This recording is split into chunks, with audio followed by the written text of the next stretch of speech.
हम मीनू झा गोर लगै छी समस्त मिथिलावासी के। छठम दिनक कथा लऽ के उपस्थित छी। गंगा के कथा कोशिश करै छी अपने लोकनि के नीक लागे। धन्यवाद। जय मिथिला, जय मैथिली। सगर महाराज के दू स्त्री छलखिन, वैदर्भी आ शैव्या। शैव्या सँ असमंजस नामक पुत्र भेलनि।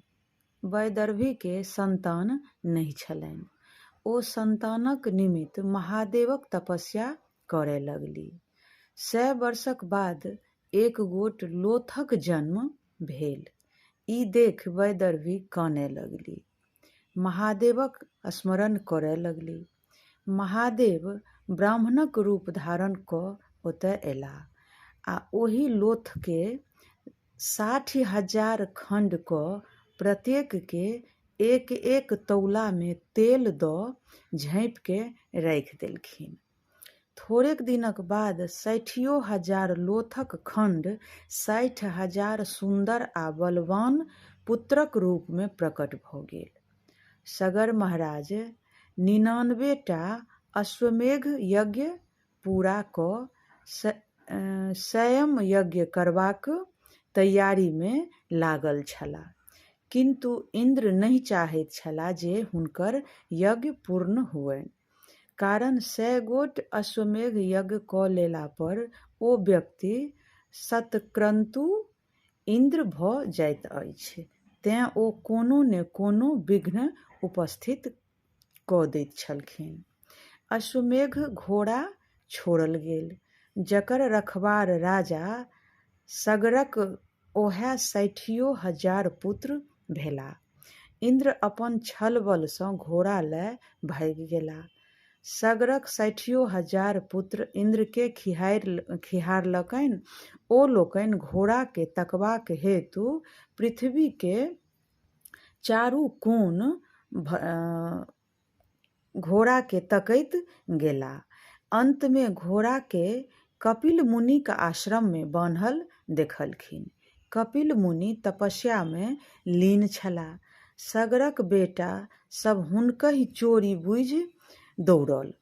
बुझि दौड़ल, ध्यान भग्न भऽ गेल। हुनकर क्रोध दृष्टि सँ 60,000 राजकुमार तत्क्षण जरि के भस्म भऽ गेलाह। राजाक यज्ञ अपूर्व रहि गेलनि। सगर महाराज शोकाकुल भऽ मरि गेलाह। राजकुमार लोकनिक अपमृत्यु भेल छल। हुनका लोकनिक सद्गति उपाय पर विचार करबाक हेतु ज्ञानी लोकनिक सभा बैसल। सभा एहि निष्कर्ष पर पहुँचल जे यदि गंगा वैकुंठ सँ पृथ्वी पर आबथि तऽ हुनका लोकनिक छाउर के डुबा कऽ पवित्र करती, तखनहि राजकुमार लोकनिक सद्गति प्राप्त भऽ सकैत छनि। एहि लेल हुनकर वैमनेत्र भय असमंजस तपस्या करैत करैत मरि गेलाह। दिलीपक बेटा अंशुमन सेहो तपस्या करैत मुइला। तखन हुनक बेटा भागीरथ तपस्या करय लगलाह। हुनकर तपस्या सँ विष्णु प्रसन्न भऽ हुनका गंगा के वैकुंठ सँ मृत्युलोक अनबाक अनुमति दऽ देलखिन। गंगा के एकाएक पृथ्वी पर उतरि गेला सँ पृथ्वी रसातल में धँसि जैती। तेँ हेतु महादेव हिमालयक ऊँच चोटी पर चढ़ि हुनका माथ पर उतारि जटा में समेटि लेलखिन। हुनकर जटा सँ निकलल गंगा हिमालय प्रदेश के दहबैत विदा भेली। जखन जहू ऋषिक आश्रम दहाय लागल तऽ ओ गंगा के पीबि गेला। ई भागीरथ लेल जटिल समस्या उपस्थित भऽ गेल। ओ साहसी छलाह। ओ मुनिक सेवा में लागि गेलाह। अंत में मुनि एहि शर्त पर गंगा के छोड़लक जे गंगा हुनकर बेटी कहावथि। तहिया सँ गंगा जाह्नवी कहाबय लगली। गंगा द्वारा गंगा हरिद्वार होइत एली। भागीरथ हुनका आगू आगू ओम्हर जेम्हर गेला, जिम्हर जिम्हर तिम्हर तिम्हर गंगा चलली चलैत गेली। गंगा सबके दहबैत डूबैत भागीरथक सगरक 60,000 पुत्र अश्वमेघ घोड़ा तकबामे खुनने छलाह, तेँ आब ओ सागर कहबैत अछि। एही तरहेँ गंगा मृत्युलोकमे आबि सगरक 60,000 बेटाके सदगति देल तथा भगीरथ परिश्रम के सफल बनौलनि। यह छल गंगा और भगीरथक कथा। आब सुनू गौरीक जन्म। सतीक मृत्युक बाद महादेव संसारसँ विरक्त भऽ गेलाह। कोनो निरंजन स्थलमे तपस्यामे लीन भऽ गेलाह। हुनका संसारक कोनो सुधि नहि रहि गेलनि। एहि बीच राक्षस सभक उपद्रव बहुत बढ़ि गेल। ओहिमे तारकासुर परम पराक्रमी भेल। ओ तपस्याक बल पर ब्रह्मा के प्रसन्न कऽ वरदान मंगलक जे हम अमर रही। ब्रह्मा कहलखिन जे ई असंभव अछि। जे जन्म लेलक तकर मरण अनिवार्य छैक। तखन ओ दोसर वरदान मंगलक जे हमर मृत्यु महादेवक औरस पुत्रक हाथे हुए। ब्रह्मा तथास्तु कहि देलनि। ई वरदान मंगबामे तारकासुरक ई उद्देश्य छलै जे महादेवक स्त्री निसंतान मरि गेल छथिन आ महादेव संसारसँ विरक्त भऽ गेल छथि।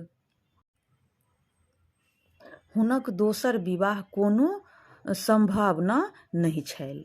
तेँ हेतु हुनक पुत्रक हाथे तारकासुरके मारबाक कोनो प्रश्न नहि छल, अर्थात ओ अमर रहि जायत। तारकासुर देवता लोकनिक स्वर्गसँ भगा देलक आ सभक राजा बनि गेल। यज्ञ जाप बंद कऽ देलक। मुनि सबके सतबय लागल। सुंदर स्त्री सबके अपहरण करय लागल। समस्त संसारमे कोलाहल मचि गेल।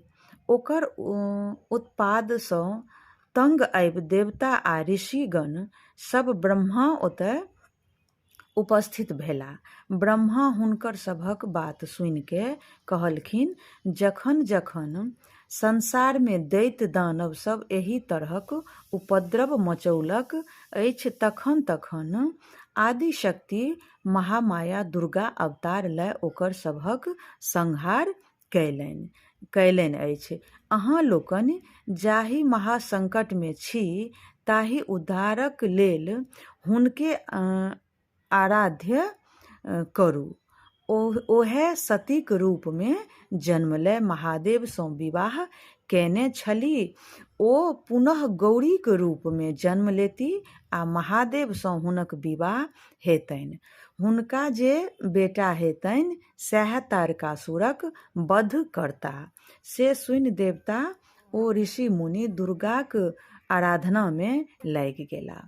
किछु दिन बाद हिमालयके एक बेटी भेलनि। ई देख देवतागण हर्षसँ फूलक वर्षा कयलनि।